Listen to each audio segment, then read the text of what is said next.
기술의 발전과 함께 이 시대가 맞이한 가장 큰 변화는 속도인 것 같습니다. 모든 것이 얼마나 빨라지는 시대인지 모릅니다. 하루하루 빨라집니다. 배송도 빠르고 배달도 빠르고 느려지는 것은 없고요. 점점 더 빨라집니다. 아마 이 속도에 적응하기 벅찰 정도로 이 시대는 빠르게 변화되는 것 같아요. 그래서 인풋과 아웃풋이 이렇게 즉각적으로 이루어지는 시대로 살아본 적이 없어요. 거의 실시간이죠. 버튼 하나로 결과를 도출해내야 되는 그런 시대를 살고 있습니다. 그래서 이런 시대 사람들은 느린 것은 잘못됐고 문제가 있는 것으로 인식하며 살게 되는 거예요. 그만큼 기다림이 점점 어렵게 느껴지는 시대를 살아가고 있습니다. 생각해보면 과거에는요, 이렇게 빠르게 살지 않아도 모든 것들을 다 해내며 살았잖아요. 편지도 쓰는데 오래 걸리죠. 또 보내는데도 며칠씩 걸리죠. 그러면서도 충분히 의사소통을 했고 마음과 마음을 잘 나누었고요. 이 펜팔을 통해서 연애하고 결혼까지 이른 그런 분들도 있지 않습니까? 그때는 낭만이 있었죠. 낭만이 있으려면요, 여유가 있어야 되고 여백이 있어야 되는데 오늘날에는 그런 것들을 볼 수 없는 시대를 살고 있습니다.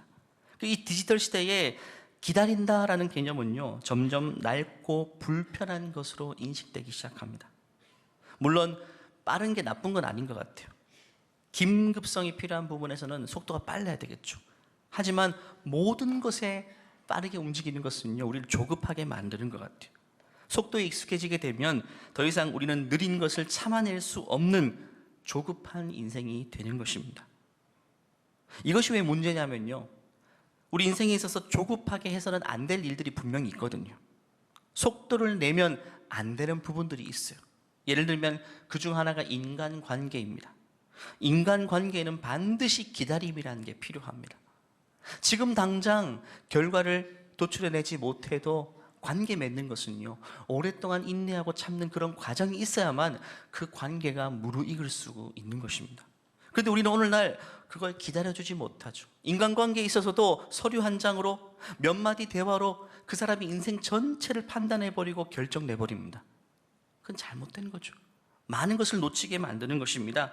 하나님께서 우리에게 아무리 좋은 만남들을 붙여주셔도 우리가 조급해서 그 만남을 성숙하게 이끌어가지 못하면 결국에는 우리 인생의 좋은 만남으로 찾아올 수가 없는 것입니다. 속도를 내면 안 되는 또 하나의 부분은 바로 신앙생활, 하나님과의 관계입니다. 속도에 익숙해진 오늘날의 성도들은 신앙생활마저 즉각적인 응답과 빠른 변화를 원하게 되죠. 그것이 안 될 경우에는 조바심을 내고 무언가 잘못된 것처럼 생각합니다.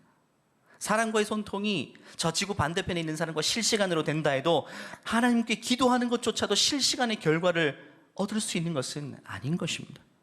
신앙생활이야말로 진짜 오랜 기다림이 필요합니다.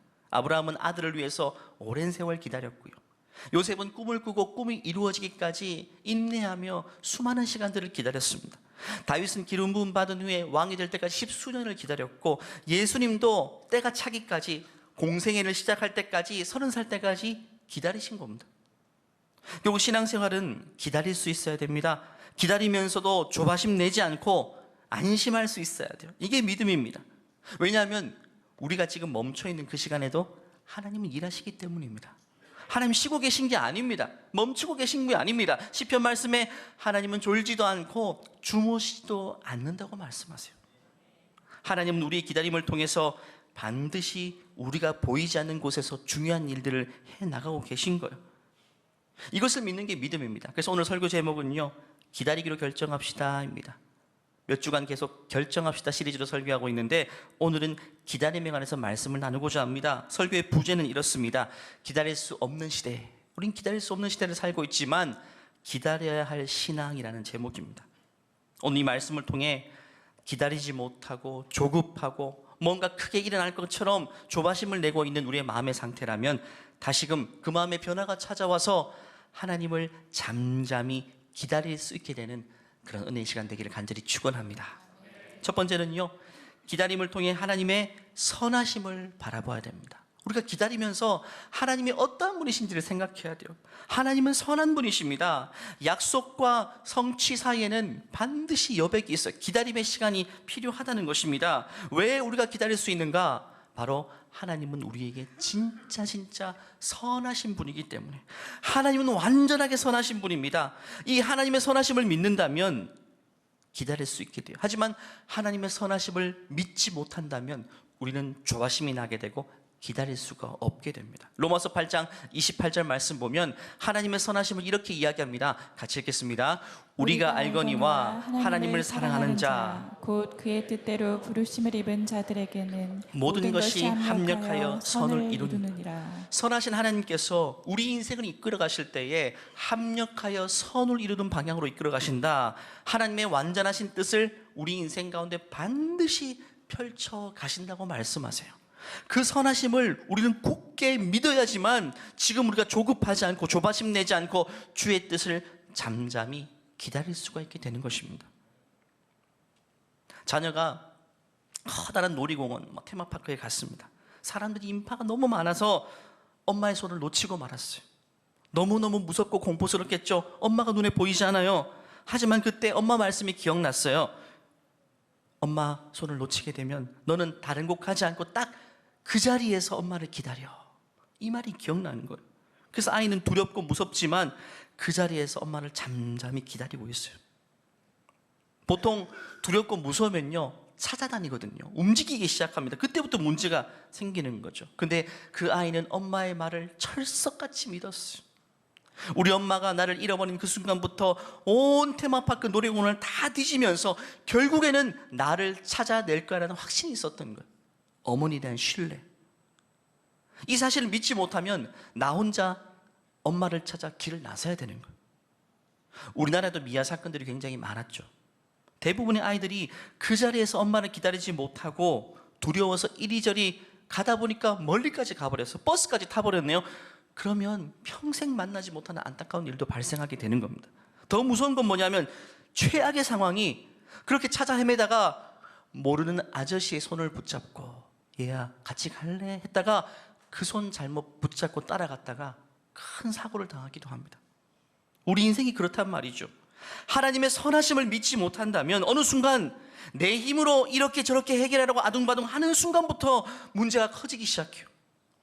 하지만 더 큰 문제는 무엇인가? 모르는 아저씨 손잡고 가는 거 따라가 버리는 것처럼 하나님이 아닌 다른 손 붙잡고 그때부터 다른 손 붙잡고 문제를 해결하려고 하면 그때부터는 진짜 미궁 속에 빠지게 되는 겁니다. 사랑하는 여러분, 무언가를 오래 기다리는 건 정말 힘든 일이죠. 기다림의 시간이 길어질수록 무언가를 잃어버리게 될까 봐 조바심이 나기도 합니다. 특별히 오늘과 같은 현대사회를 사는 우리는 더욱더 그럴 것입니다. 하지만 여러분, 하나님의 선하심, 하나님이 내 인생에 어떠한 분이신지를 우리가 굳게 믿는다면 지금 당장에 내가 뜻하지 않는 결과를 살아갈지라도 우리는 주님을 기다릴 수 있게 되는 것입니다. 사실 우리만 하나님 기다리는 게 아닙니다. 하나님이 우리를 기다리시는 분이세요. 하나님은 한평생 우리를 기다리시는 분입니다. 베드로서 3장 말씀 보면 또 우리 주의 오래 참으심이 우리의 구원이 된다고 말씀하세요. 한평생 하나님이 우리를 참고 계신 거예요. 기다리고 계신 겁니다. 그렇기 때문에 우리가 구원을 받을 수 있는 것입니다. 그 하나님의 마음을 우리가 경험해야 되는 거예요. 하나님이 내게 어떤 분이신가? 한평생 나를 참고 인내하시며 기다리시고 우리 인생을 구원으로 이끄실 분이신데 우리는 그 하나님의 선하심을 믿는다면 지금 당장 내가 원하는 현실이 아닐지라도 아무 일도 일어나지 않는다 할지라도 하나님을 기다릴 수 있게 되는 것입니다. 기도하는 제목들, 간절히 구하는 인생의 문제들, 하나님의 응답의 때를 신실하게 그분의 선하심을 믿고 기다릴 수 있는 우리 모두가 되기를 간절히 축원합니다. 두 번째는요, 기다림을 통해 하나님의 때를 바라봐야 돼요. 첫 번째는 하나님이 어떠한 분이신지 선하심을 바라봐야 된다면 두 번째는 하나님의 때가 있다는 것을 믿고 바라봐야 돼요. 성경에 보면 때가 찼다라는 표현이 자주 등장합니다. 때가 이르매. 마가복음 1장 15절 말씀 보면 이르시되 때가 찼고 하나님의 나라가 가까이 왔으니 회개하고 복음을 믿으라 하시더라. 세례 요한이 예수님의 등장을 예고하는 말씀입니다. 이제 하나님의 때가 되었기 때문에 선지자들로부터 예언된 그 메시아가 이제는 이 땅에 오실 것이다, 왔다라고 이야기합니다. 그런데 중요한 것은 그때 그 타이밍은 사람이 정한 게 아니라 하나님이 정하신 것이라고, 하나님의 때가 찼다고 말씀하는 겁니다. 사람들은요, 메시아를 재촉하고 고대했습니다. 왜? 삶이 너무 힘드니까 어서 와서 내 인생을 신원하여 주시고 이 고달픈 현실에서 우리를 해방시켜 달라고 하루하루 하나님을 재촉했지만 아직 주님의 때가 이루어지지 않은 거예요. 그래서 하나님은 당신의 백성들에게 선지자를 보내서 말씀하심을 통해서 기다려라, 기다려라, 내가 곧 온다라고 말씀해 주신 거죠. 그래서 신실한 하나님의 백성은 그 말씀을 듣고 기다리고 또 기다렸어요. 그날을 바라보면서 기다렸습니다. 우리가 아는 것처럼 예수님이 이 땅에 오신 것은 지금으로부터 2000년 전이죠. 그 당시 로마가 그 시대를, 그 고대 근동사회를 지배하고 있을 당시였습니다. 근데 그것이 하나님의 때였습니다. 성경의 시점을 말할 때 크로노스라는 단어와 카이로스라는 단어를 씁니다. 크로노스라는 시간의 개념은 인간사를 의미할 때 씁니다. 계산이 가능하고 수학적으로 산술이 가능한 그런 시간, 예측 가능한 물리적인 시간을 말합니다. 하지만 성경에서 말하는 하나님의 때라고 할 때 그때는 카이로스의 시간, 하나님의 시간표를 말하는 것입니다. 감히 우리가 생각할 수 없고 예측할 수 없고 하나님의 계획 속에만 있는 그 하나님의 시간과 타이밍을 말할 때 카이로스라고 말합니다. 하나님이 우리 인생 가운데 당신의 뜻을 실현해 가실 때에 이 크로노스의 시간이 아니라 카이로스의 시간표를 따라서 움직이시는 거예요. 내 시간표에 따르면 지금 당장이 좋을 것 같은데 그게 아니란 겁니다. 하나님의 시간표는요, 아직 아니라는 거예요. 예수님이 2000년 전에 이 땅에 오셨을 때 왜 예수님은 그때 오셨나? 그게 주님의 때였어요. 어떤 때였나? 로마 제국이 많은 지역을 통치하고 있을 때, 팍스 로마나 로마 시대의 평화라고 말하죠. 로마 제국이 전역에 도로망과 통신망과 그래서 이동 환경을 용이하게 만들어 놓았어요. 그래서 예수님이 그때 오셔서, 그 시대에 오셔서 그 예수님이 오셨다는 복음이 그 도로망, 통신망을 통해 빠르게 전달될 수가 있었던 거예요. 두 번째는 헬라어가 공용어로 일어선 그 시대였어요. 알렉산더 대왕 이후에 헬라어는 지중해 전역에 마치 오늘날 영어처럼 공통어로 사용될 수 있는 시대였습니다. 그래서 신약 성경은요, 이 헬라어로 기록되어서 빠르게 전역에 전파되었던 것입니다. 세 번째는 유대인의 종말론적 기대가 가장 고조되었을 때가 그때입니다.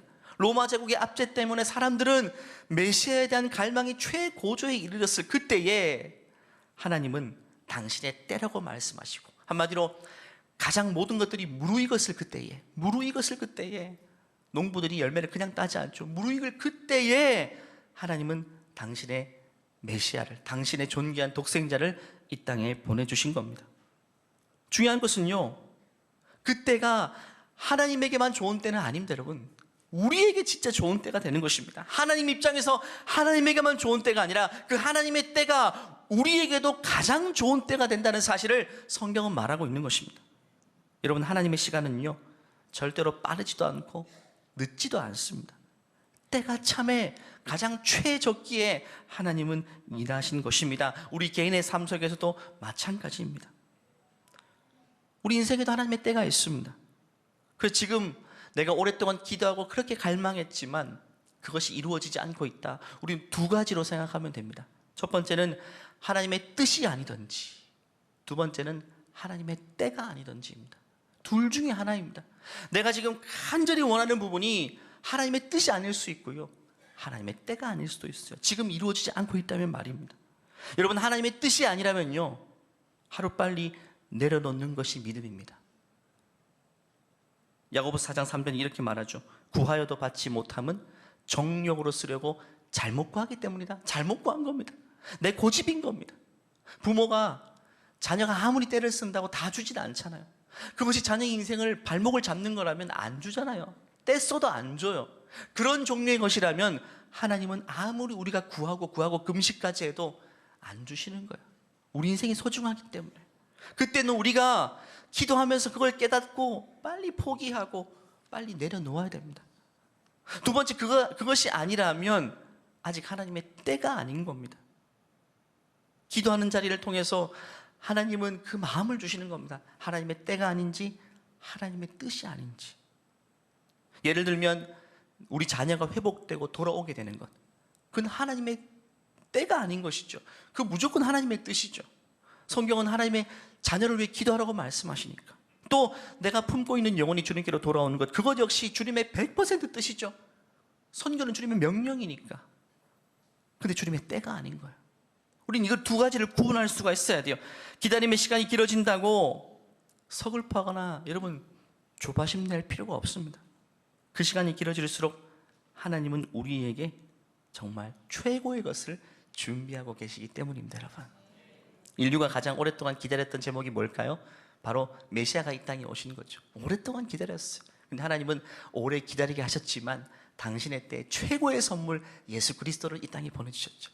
우리 개인사도 마찬가지입니다. 오래 기다릴수록 하나님은 우리가 도저히 상상할 수 없었던 최고의 것을 준비하고 계신 것입니다.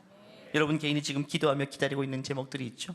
어떤 분들은 질병이 하루빨리 치유되는 것, 어떤 분들이 우리 자녀가 회복되고 돌아오는 것, 어떤 분들은 사업이 빨리 일어서는 것, 어떤 분들은 깨어진 관계가 빨리 회복되는 것, 하나하나가 너무 소중한 기도 제목인데 우리 하나님 앞에서는 이게 하찮은 것들일까요? 아닙니다. 여러분, 하나님께도 이건 너무 소중합니다. 하나님 우리 인생 자체를 소중히 여기시는 분입니다. 하나님께도 소중한 기도 제목들입니다. 그런데 이루어지지 않은 이유가 뭐냐 하면 아직은 여러분 무르익지 않았기 때문입니다. 그 하나님의 때를 믿음으로 기다릴 수 있는 우리 모두가 되기를 간절히 축원합니다. 마지막 세 번째는요, 기다림에는 반드시 열매가 있습니다. 이 열매란 말은요, 가장 좋은 결과물을 말하는 것이고 하나님의 상을 말하는 것입니다. 우리는 먼저 이 사실을 기억해야 돼요. 하나님의 응답이 더딘 것은 반드시 이유가 있다는 사실 말입니다. 뭔가 일이 잘못되어 가고 있다는 것이 아니라, 뭔가 버퍼링이 걸린 것이 아니라 하나님이 준비하고 계신 것이 있다는 거예요. 열매로 비유하자면 가장 잘 익었을 그때를 말합니다. 초대교회 시대 때 사람들이 베드로 사도에게 물었습니다. 예수님 재림한다고 말씀하셨는데 왜 아직까지 오지 않고 있냐고. 그때 베드로 사도는 다 이유가 있다고 설명하면서 베드로서 3장 9절에 이렇게 말합니다. 오늘 본문 말씀인데요, 같이 읽겠습니다. 주의 약속은 어떤 이들이 더디다고 생각하는 것 같이 더딘 것이 아니라 오직 주께서는 너희를 대하여 오래 참으사 아무도 멸망하지 아니하고 다 회개하기에 이르기를 원하시느니라. 하나님은요 당장 오고 싶어 하시는데 참고 계신데요. 왜? 아직 때가 이르지 않았어요. 아직 하나님의 택하신 영혼들이 돌아오지 않고 있거든요. 우리는 우리 입장밖에 모르니까 어서 와주십시오라고 하지만 지금 오시면 우리 부모님이 구원받지 못하네요. 그럼 아닌 겁니다. 하나님은 그때까지 기다리고 계세요. 우리는 우리밖에 모르니까 내가 준비되지 않았으면 좀 더 기다려주세요. 내가 준비되었으면 지금 당장 오세요. 항상 우리 입장이지만 모든 것이 나 중심이지만 하나님은 전체를 보시는 분입니다. 우리가 알아야 될 게 있습니다. 항상 나 중심으로 구하면요, 그것이 절대로 나에게 유익이 되지 못해요. 마태복음 6장 33절에 이런 구절이 있잖아요. 그런즉 너희는 먼저 나 중심이 아니라 그의 나라와 그의 의를 구하라. 그리하면 이 모든 것을 너에게 주신다.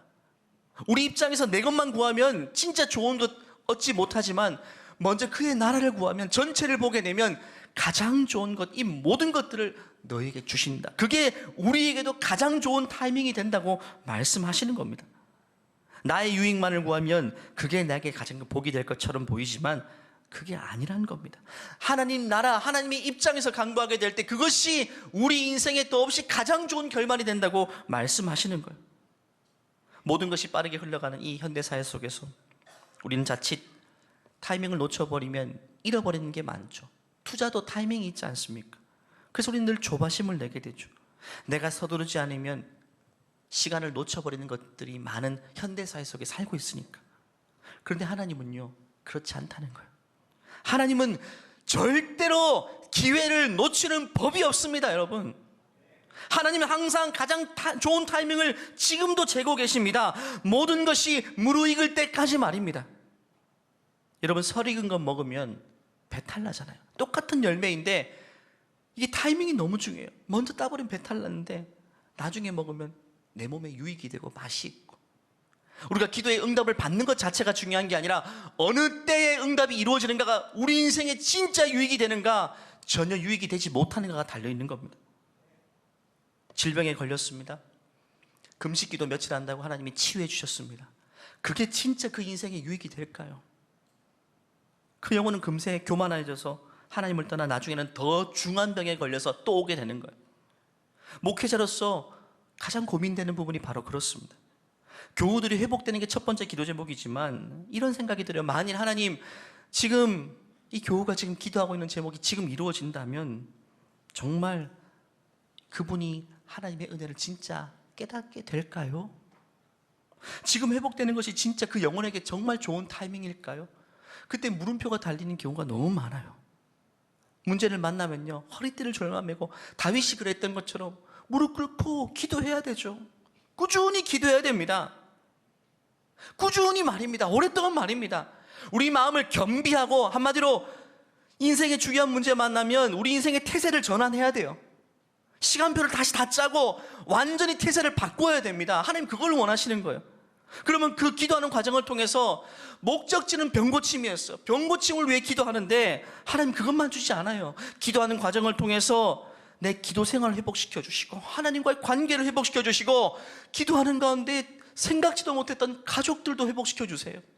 왜? 기도하면서 네 잘못이다라는 걸 깨닫게 해주시니까 관계가 회복되는 거예요. 결국에는 병고침을 위해 기도를 시작했지만 그 모든 기도의 과정을 통해 하나님은 다른 모든 것들을 하나씩 고쳐주고 계신 거예요.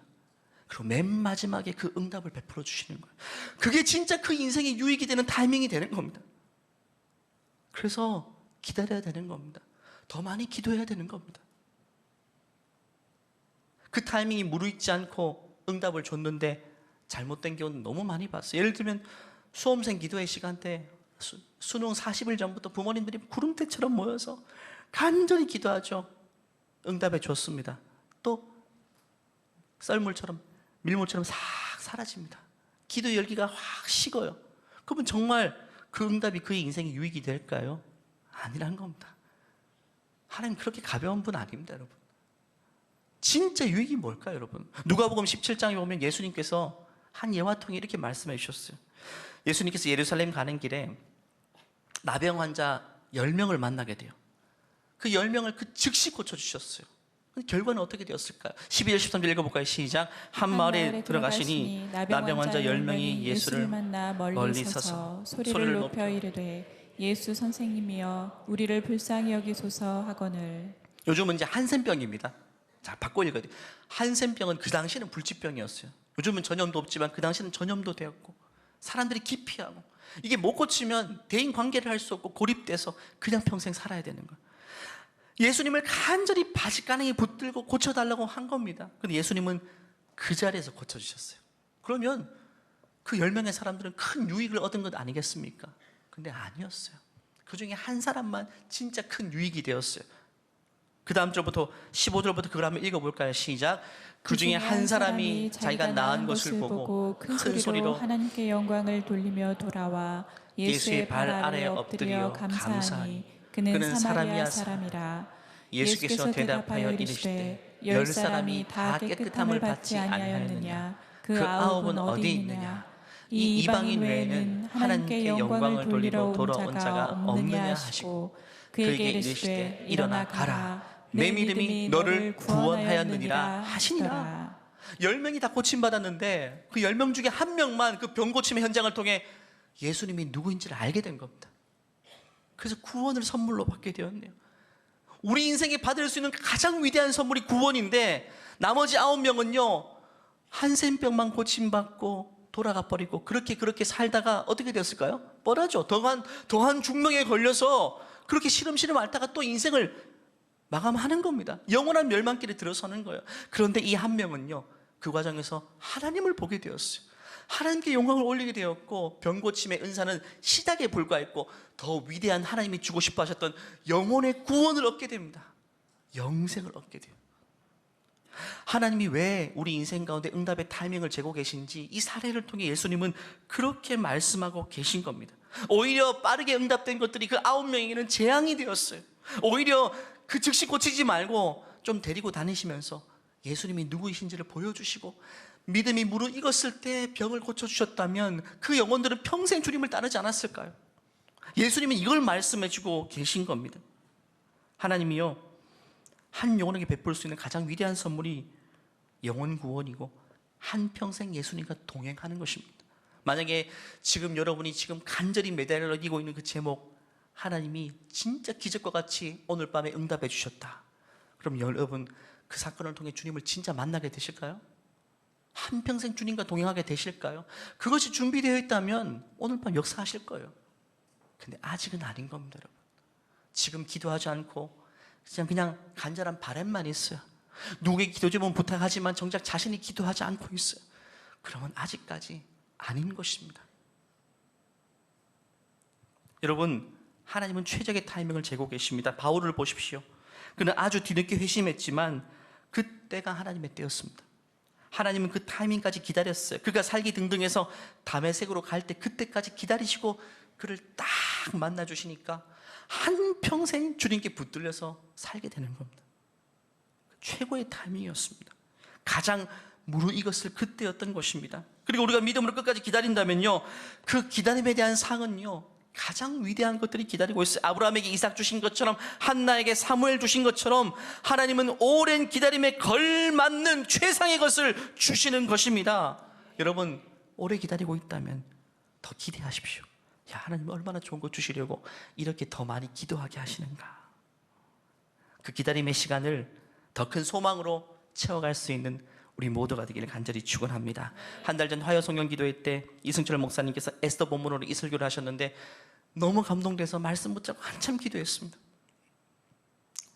에스더서 보면 모르드게라는 하나님을 경외하는 유대인이 등장합니다.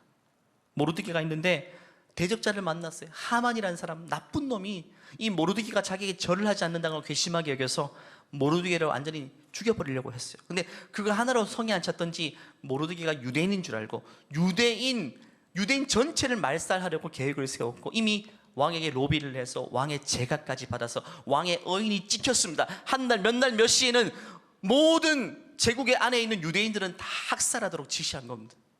다 죽게 되었어요. 날만 기다리고 있습니다. 근데 놀라운 일이 생깁니다. 어느 날 왕이었던 아수에로 왕이 잠이 오지 않아서 내시에게 명령해서 궁정 일기를 꺼내오게 합니다. 평소에 관심도 없었어요.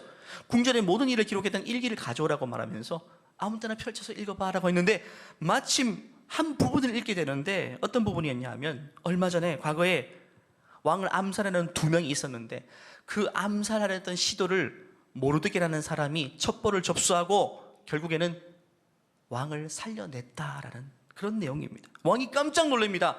야, 내가 지금 살아있는 이유가 그 모르드게 사람이었구나. 모르드게 때문이었구나. 그러면 그 사람에게 어떤 상을 내렸는지 이야기해달라고 합니다. 근데 그 내시가 깜짝 놀랍니다. 기록을 보니까 아무런 상을 베풀지 못한 겁니다. 왕을 살렸으면 엄청나게 높은 직분에 올려놔야 되는데 아무 상을 주지 못했네요. 한마디로 행정적으로 미스가 났다는 거예요. 모르드게 입장에서는 그 당시 얼마나 억울했을까요? 하나님을 경외했던 사람이기 때문에 어떤 2사람이 왕을 암살하는 계획이 있다는 사실을 딱 첩보를 캐치하고 하나님께 기도했겠죠.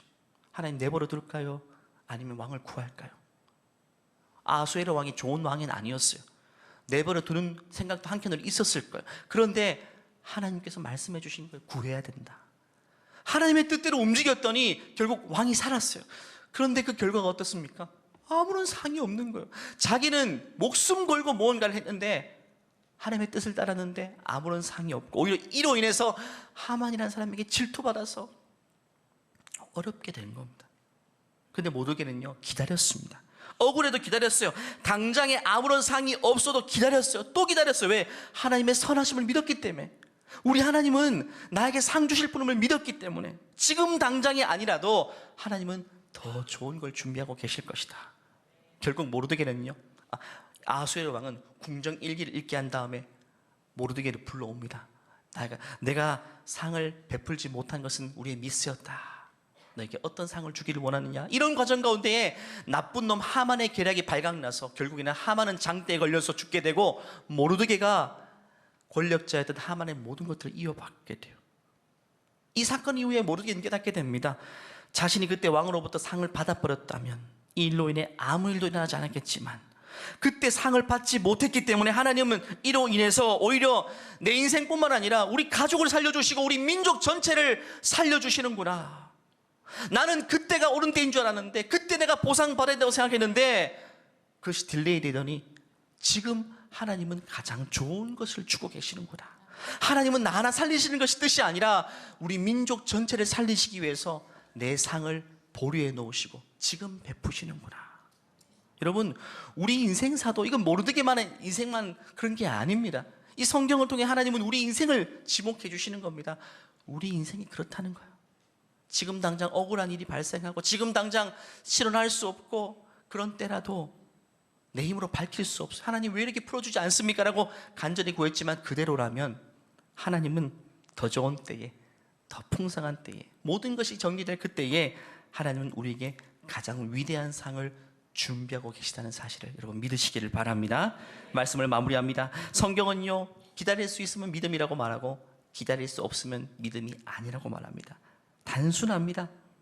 우리는 지금 당장이라는 나의 타이밍을 내려놓고 때가 참이라는 주님의 때를 신뢰함으로 기다릴 수가 있어야 됩니다. 중요한 것은요, 기다릴 수 있기 위해서는 그냥 기다리면 안 됩니다. 기도해야지만 기다릴 수 있어요. 기도하지 않으면요, 늘 절망하고 낙심하고 끝납니다. 하지만 기도하면요, 기대하게 되고 기다려지게 되는 겁니다. 성경에 가장 오랫동안 기다렸던 인물의 대명사 다윗이 있었죠. 다윗은요, 그 기다림의 시간들을 기도로 꽉꽉 채워나갔습니다. 그의 시편 5편 보면 시편 40편 1절 말씀을 읽고 마칠 텐데요, 그가 어떻게 기다렸는가 같이 읽겠습니다. 내가 여호와를 기다리고 기다렸더니 귀를 기울이사 나의 부르짖음을 들으셨도다. 하나님께 부르짖고 기도하며 기다렸더니 주님이 내 기도를 귀를 기울이셨고 결국엔 나의 부르짖음을 들으시고 응답해 주셨다는 결론입니다. 여러분, 그냥 기다린다고 이루어지는 게 아닙니다. 하나님은 기도하게 하십니다. 그래서 기도하는 자리로 나와야 됩니다. 우리 9월부터는 Just Pray 한 달 뒤에 시작할 텐데 여러분 지금부터 워밍업을 하시기 바랍니다. 인생의 모든 문제를 가지고 혼자서 끙끙거리지 말고 사람 찾아다니지 말고 이제 하나님 앞에서 기도하는 자리를 통해서 반드시 해결을 보시는 우리 모두가 되기를 간절히 축원합니다. 이 시간 다 같이 나셔서 우리 기도할까요?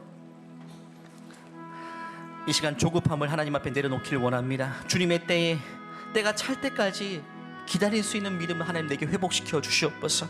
하나님의 선하심을 신뢰하는 믿음을 허락하여 주시고 더 좋은 것을 준비하시고 가장 좋은 것이 무르익을 때까지 기다리게 하시는 그 하나님의 선하심을 내가 온전히 신뢰하기를 원합니다. 하나님, 내 인생 가운데 주의 뜻을 이루어 주시옵소서. 주여 한번 외치고 기도하겠습니다. 주여, 하나님 아버지, 우리 인생 가운데 때가 있다는 사실을 말씀해 주시니 앞을 쌓아주세요. 하나님의 선하심을 신뢰합니다. 하나님 분명히 믿습니다. 내 인생의 타이밍을 재고 계시고 모든 것이 무르익었을 때에 하나님 보시기에 가장 좋은 것을 주실 줄 믿습니다.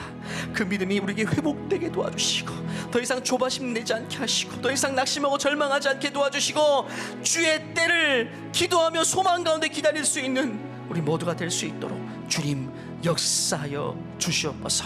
감사하며 예수님의 이름으로 기도하옵나이다. 아멘. 우리 인생 가운데 주님의 선하신 뜻을 합력하여 이루실 것을 믿으시는 분들은 하나님께 감사의 박수를 올려드리겠습니다. 이 시간 이 찬양 주님께 고백하며 예배를 마치겠습니다. 고단한 인생길 흥겨운 오늘도 예수 내 마음 아시네. 지나간 아픔도 마주할 세상도 예수 내 마음 아시네. 믿음의 눈 들어 주를 보리. 이 또한 지나가리라. 주어진 내 삶의 시간 속에 주의 뜻 알고. 우리 하나님을 신뢰함으로 두 손 들고 하나님의 선하심을 찬양합니다. 믿음의 문 들어 우리 기다림의 때는 반드시 지나가게 될 것입니다. 이 또 지나가리라. 주어진 내 삶의 시간 속에 주의 뜻 알게.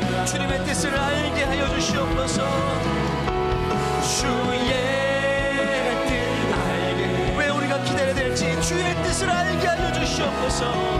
주의 뜻 알게 하소서. 우리 인생 가운데 최고의 것을 이루신 하나님께 영광의 박수 올려드리겠습니다. 하나님, 주의 뜻을 우리 인생 가운데 이루실 줄을 믿습니다. 기다리게 하여 주시옵소서. 이제는 우리 주 예수 그리스도의 은혜와 하나님의 무한하신 사랑과 우리 안에 내주하시는 성령의 교통하심이 그 어떤 순간에도 참고 인내하며 기도하며 잠잠히 주의 뜻을 기다리기를 소원하는 모든 주의 존귀한 백성들과 그의 삶 위에 이제로부터 영원토록 함께 하시기를 간절히 축원하옵나이다. 아멘.